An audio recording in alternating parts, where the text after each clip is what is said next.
Welcome to Autism Weekly, the podcast that discusses autism news, current events, and inclusion.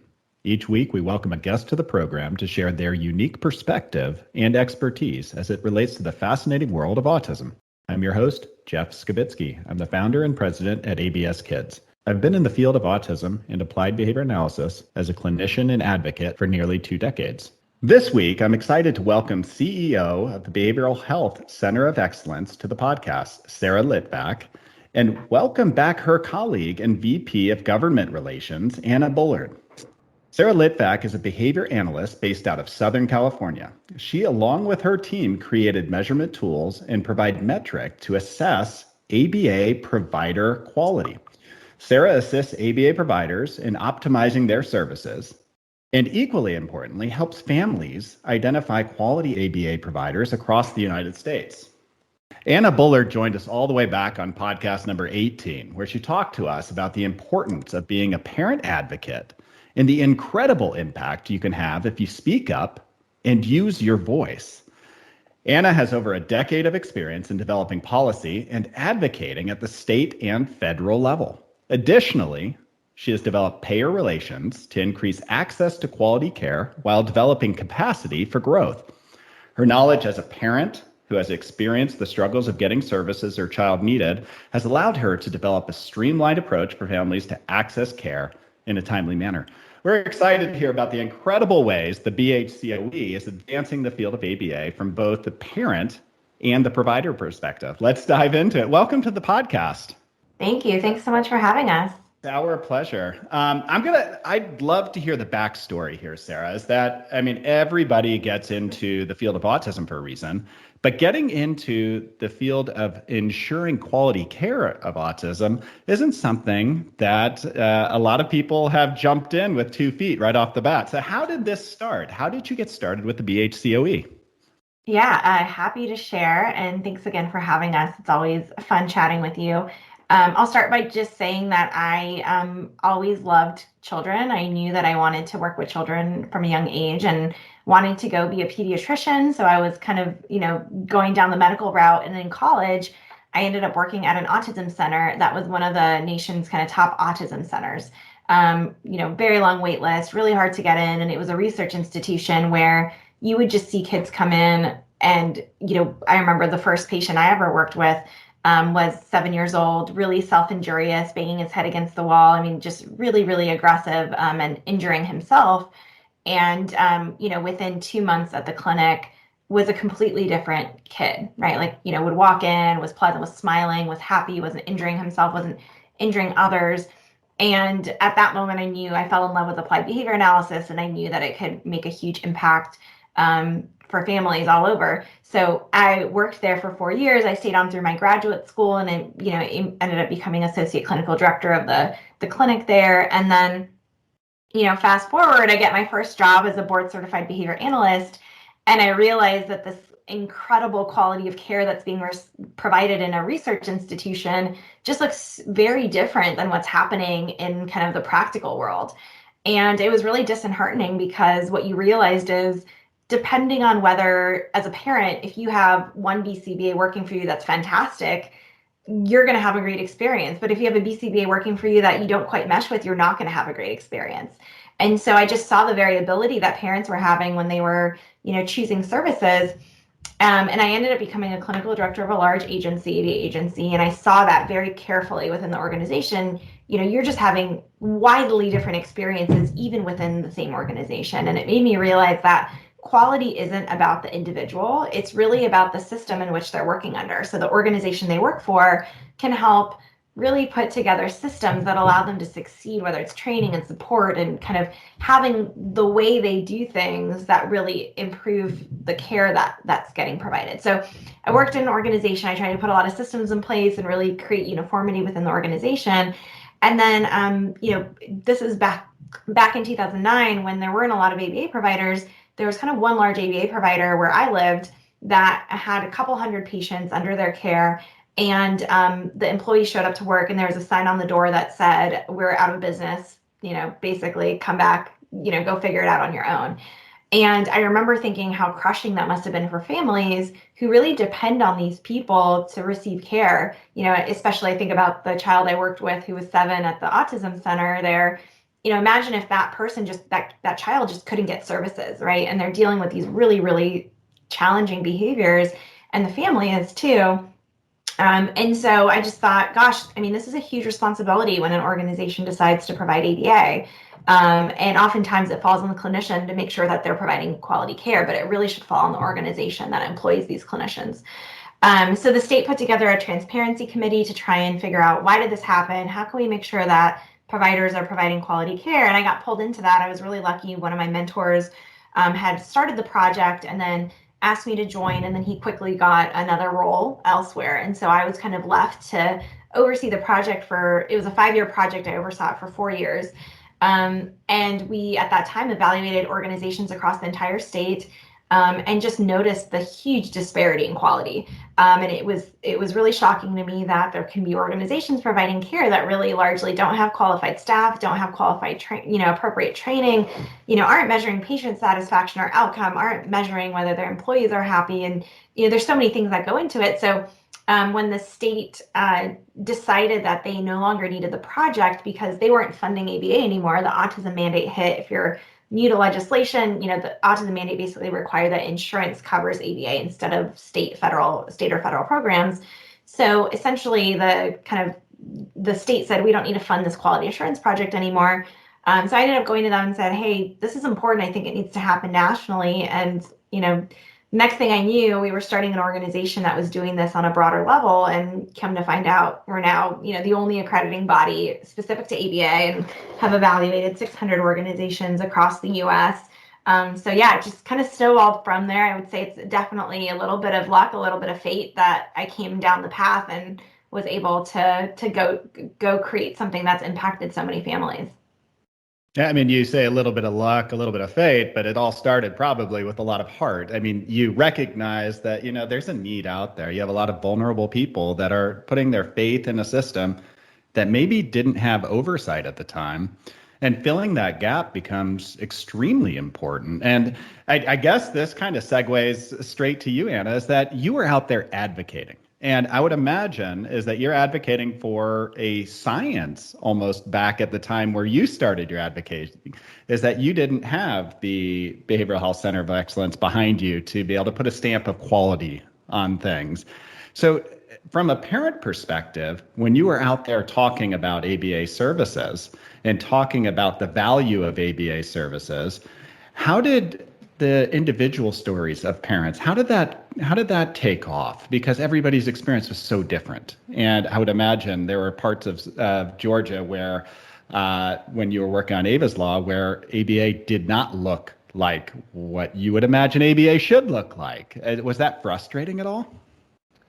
Yeah, it's so interesting to think about timelines, right? Because as Sara mentions in 2009, as she's really kicking that off, in 2009 was the first year that I started working at the Georgia State Capitol to get autism legislation passed.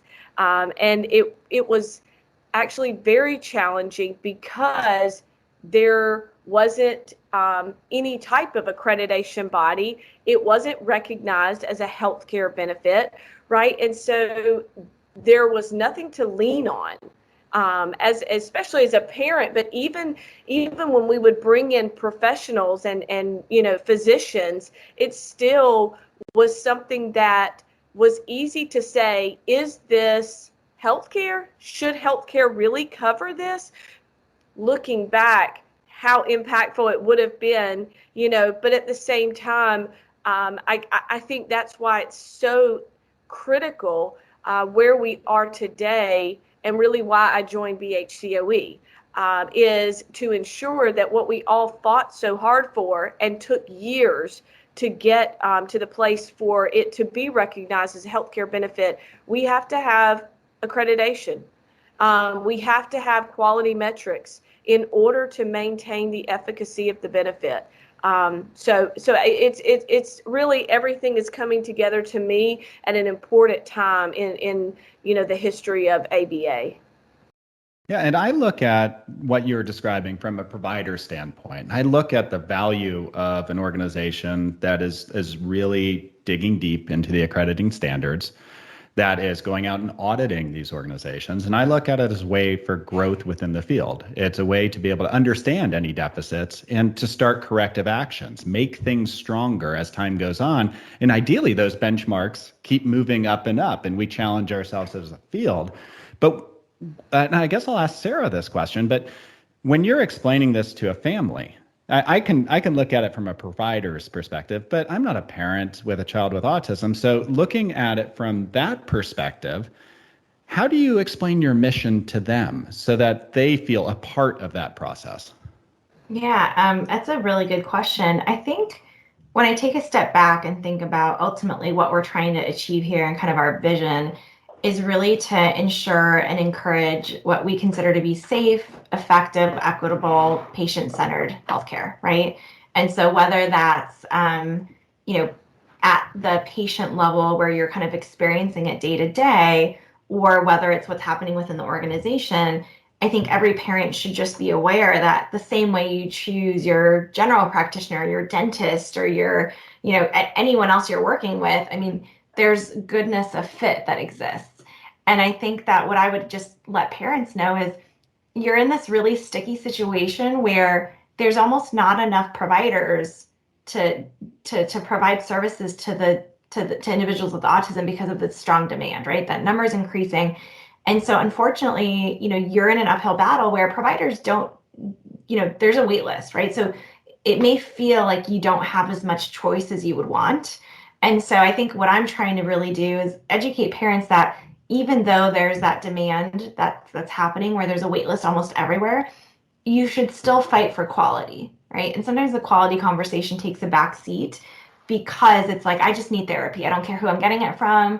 I don't care when it's happening or who it's happening by. But, I strongly believe that poor therapy can do just as much damage as no therapy, right? And you want to make sure that you're seeing progress and that you're getting that communicated to you and that you really are seeing the impact of therapy, because therapy in itself isn't going to make changes. It's the impact of quality therapy, right? So you want to make sure that you feel like your child's making progress, whether they are or aren't. You want to have a positive relationship with the provider you're working with. So I think I see a lot of parents who just walk away from ABA therapy because it was a bad fit. And I think to me that's really, concerning, because there's certainly a difference between quality and poor quality therapy.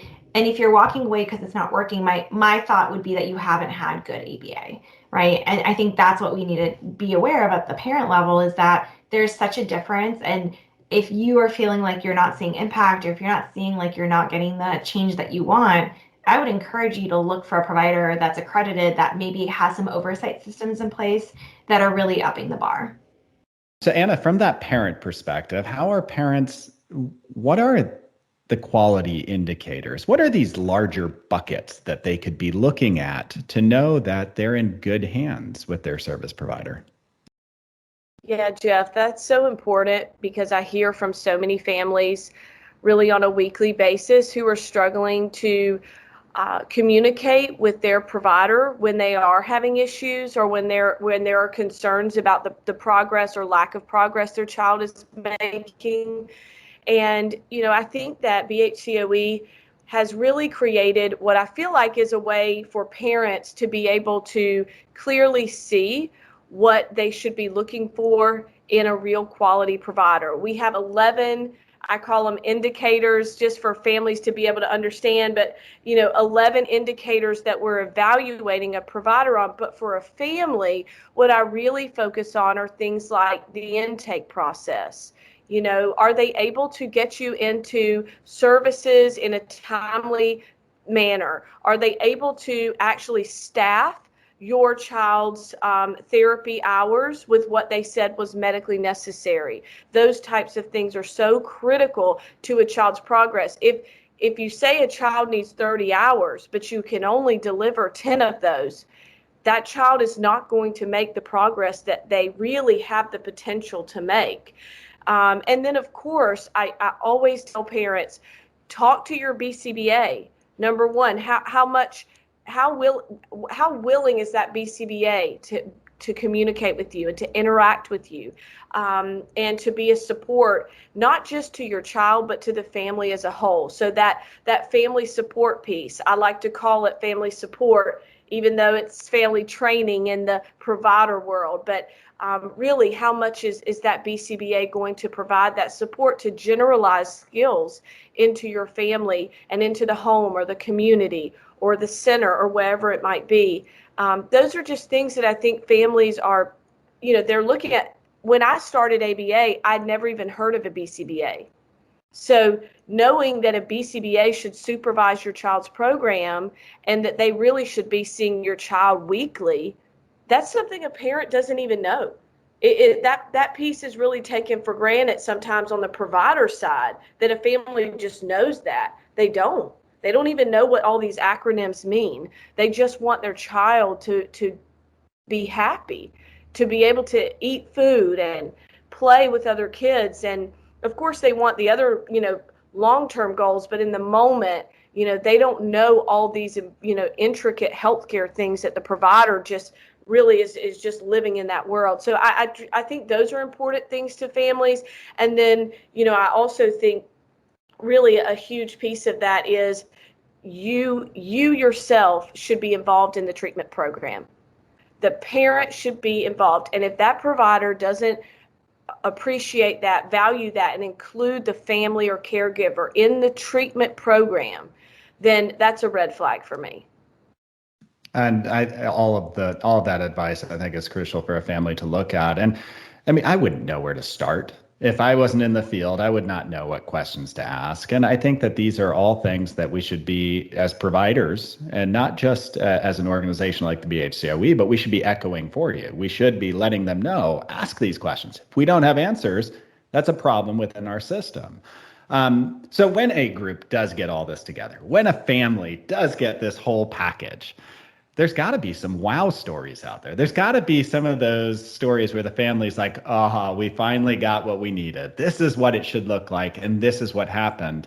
I guess I'll ask you, Anna, is have the families come back and told you, you know what, we reached out, we got a BHCOE accredited organization. They're doing what you told me they would do, and this is what I'm seeing. Can you tell me one of these stories? Yeah, absolutely. It actually is so exciting because I got to participate in an event that happened in Georgia. It's just an autism conference that they do in Atlanta. And I got to be on a panel with a parent who was recently, her child actually was able to trade out of service, which was pretty phenomenal, but she had found an accredited provider. And the story was very so encouraging because she actually had gone through a few different other providers and just trying to find the right fit. And she approached this provider. And really the important thing that I took away was she said from the moment that she called the provider who was accredited and started the process, it was totally different. That's what she said. I mean, she said, I had no idea what I should have been getting because I had not. But she said, literally from the day I called and spoke to the provider, it was totally different. And one of the things that really stood out to her was the interaction with her BCBA. That was, like she said, a huge missing piece. And I can speak to that myself from, went back in 2007 when I was trying to find Ava a provider, and there was no BHCOE to lean on and to look to for resources.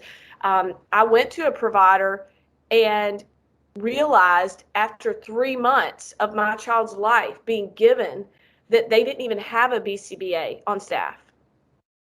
They had someone who had a behavioral health degree or a degree in something, and they were doing, ABLES assessments and things, but there was no BCBA on staff. And I didn't even know to ask for that. So, that really stood out when this mom said that, when she said it was different from day one. And my BCBA reached out to me personally and was able to talk through what are the important things that were important to me and my child. and her child made incredible progress. I think that's the other obvious standout thing. She talked about how her child went from basically being nonverbal and non-social to being completely integrated into a classroom, and she's really doing incredible, similar to Ava's story. So very exciting to hear that from that mom. Yeah, and it's no surprise to me. I mean, you take a parent, you give them a voice right from the beginning. You show that you're listening, incorporating it into treatment. You empower them through the process to feel like they can ask and that there's transparency to what's going on. Of course, you're going to end up with these better outcomes. You're going to end up with a happier family and a more committed family to being able to follow through on the treatment, which I think are all crucial pieces. Sara, I have a question for you. Just because you both you and Anna had brought up the concern or the component of care, which is access to treatment. We are in probably the funkiest of times right now, where access to care, I would imagine, is the hardest thing in the world to be able to fulfill. Coming out of COVID, you're running into challenges. The employment of the crucial position of the direct care staff, which is what makes this tick. You have a behavior analyst that's going to guide the program, but you need wonderful behavior technicians, is a tough job, and you're not finding as many people out in the field right now in that position. How is that affecting patient care? How's that affecting families, and how's that affecting accreditation? Yeah, I mean, it's a great question, because ultimately I think we go back to this idea that we want patients to access care, right? And so, I think there's two factors that should be considered. The first one is, if you're not accredited, it doesn't mean that you're not providing, if the organization you're working with isn't accredited, it doesn't mean they're not providing quality care, right? I want to be very clear about that. Your family could be working with an accredited provider or a non-accredited provider who's doing a great job, right? So I just want to be clear on that, is that accreditation is a way to really demonstrate that you're doing those things, right? It doesn't mean that if you're not accredited, you're not doing quality work. So I think that's the first thing, is there's many patients getting care from non-accredited organizations who are doing fine. I think what we're trying to avoid is the ones who don't have that experience, and I think accreditation can help. I also think that, if you're familiar with the way that RBTs work or technicians work, it's a tough job. I mean, I was a technician at one point, and you're really dealing with challenging behaviors. You're getting spit on and kicked, and you're dealing with a lot of really challenging behavior. So I think those technicians have a really tough time staying in that role because of how challenging it is. And so ultimately, we found that turnover, so the people leaving the organization, is lower for organizations that are accredited versus not. So the industry turnover is around 60 to 80%. We find organizations who are accredited tend to be around 30 to 40%. So from a parent perspective, it's more so that that organization will likely have more continuity of care. So you won't have a different technician in your home every month, right? Which is what you want. You want the same technician that you're working with for the next 6 months to a year, if anything. And so I think that's really important, is making sure that you're integrated in this system that doesn't have that high turnover. So there's factors like that. I also think technicians are looking for what we're calling like a lifestyle organization to work with. You don't want an organization where you're having to bill 50 hours a week and you're running from case to case and you're overworked and overtired, and accreditation really manages caseloads and supervision and oversight. So the idea is that you have happier staff, right? So and if you have happier staff working for you as a parent, you're going to be happier, because that's going to seep into it. So I think those are all the factors that are taken into account. But ultimately, access is a big issue, both on the, how you're hiring staff and how you're finding, how patients are finding providers.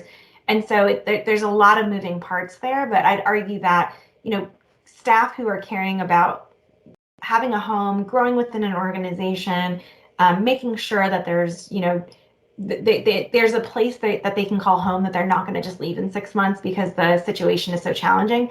They're working for accredited providers where they look at that badge and they see that's a place where I know that they have these parameters in place. Yeah, and I think one of the things, and I'd love to hear how the BHCOE is doing this, but one of the things that I think really shows the investment in the staff is the continued education or helping them to continue on their degree path and become clinicians over time. But I know that the BHCOE offers ongoing education. They do it organizationally, but I think that they also do it for professional development. So maybe, Sara, you can give us a little bit of insight on how those programs are run, how they help to support the patient care, the overall quality, and ultimately the families that they're serving. Yeah, so we certainly have, aside from accreditation, we have things like a virtual academy. So the providers who are working with us, their team gets access to free continuing education. They get educated monthly about things like, how to deal with parent training. They get, expert people who are really coming in and kind of giving them that education. And I think that's a really big part of it too, is that they're kind of learning. Not just they get the badge, but there's continuous learning opportunities. I'll give you an example. During COVID, largely when COVID hit, a lot of providers really didn't know who to turn to, what to do, how to make sure their patients are safe, how to make sure their staff are safe. And so, we have a team of experts who are really behind the scenes. We had legal experts coming in, making sure that everyone is adhering to appropriate safety precautions. We had healthcare regulatory attorneys. So we're really, those organizations have a network behind them that are supporting them to do the right thing every day. Does that answer your question? Yeah, absolutely. And I think that promoting that quality, understanding the process is really important. Oftentimes you'll have organizations that are daunted by the idea of opening everything up, being transparent. Which is, and it's also time consuming at times, at least in the mind of the organization. They don't know what they're walking into. It sounds like this is an important step for parents because parents are going to have the trust that somebody is doing some of the legwork that they don't have the ability to do themselves, the knowledge set necessarily to audit an organization's clinical quality. But what does that process look like? Maybe, Anna, you can give me a little bit of an understanding for other organizations that are looking to provide that quality patient care and help support the families. What does their accreditation process look like? Is it cumbersome? Is it time consuming? Is it arduous? Yeah, I mean, I think that I think anytime you're having to really provide information that is going to truly show the quality of service and quality of care, that is going to be something that takes time. And I think if it didn't take time, I think we could say we couldn't say that it was as meaningful as it is, right? But because these providers are really, they're really having to show, not just say, but show, and then not just show through documentation, but also through, real life clinical work, that what they're doing is what they say that they do. And I think that piece is so valuable. I know to me as a parent, that extra layer of knowing that someone has truly reviewed that in a way that is, not just on a piece of paper, is extremely meaningful. I think providers, though, find safety in that. Find safety in knowing that, someone has really vetted all the processes and procedures that are happening. And so I'm super proud of that for us as an organization because, there are many different types of accreditations out there. I've worked in the education system some, and I think that that's one of the reasons that, we really do feel like it is really a level of quality that we are showing because of that extra layer of really a lens into that organization.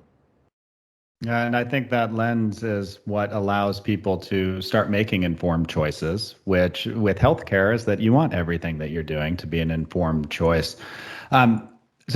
We've talked a lot about the systems, the administration, having the safeguards in place.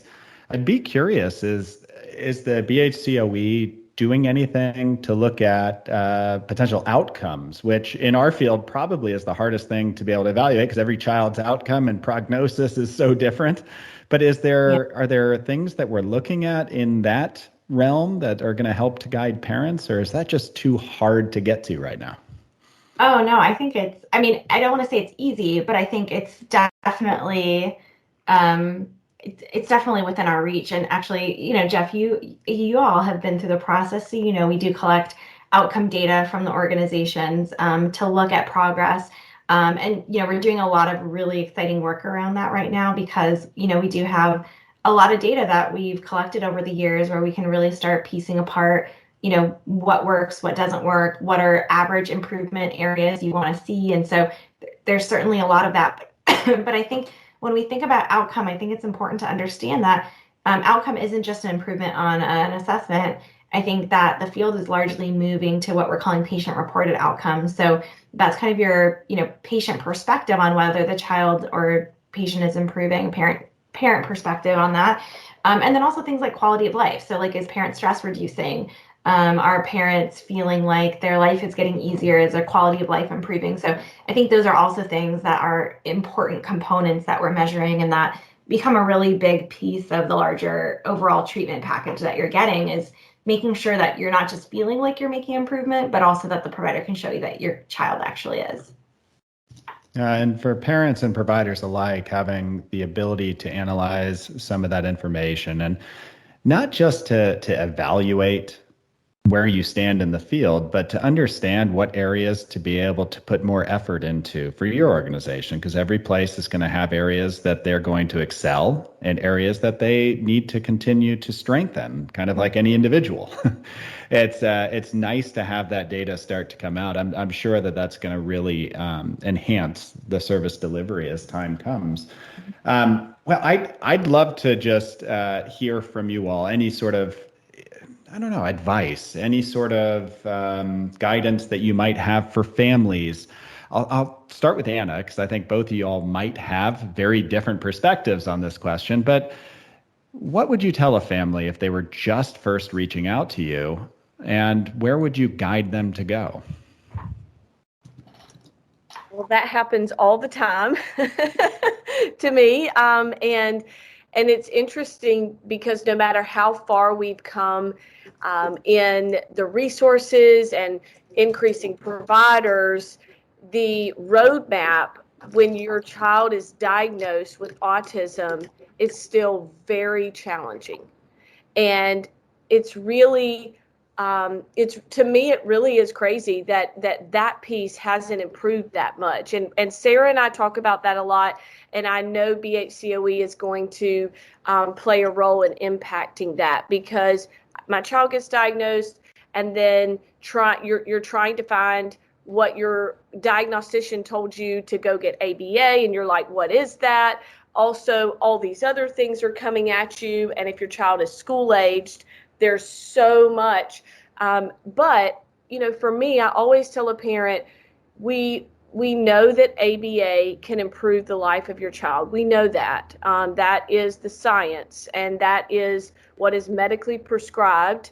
And so I usually will start with where a parent lives and then looking at our directory to say, here's some accredited providers that you can reach out to.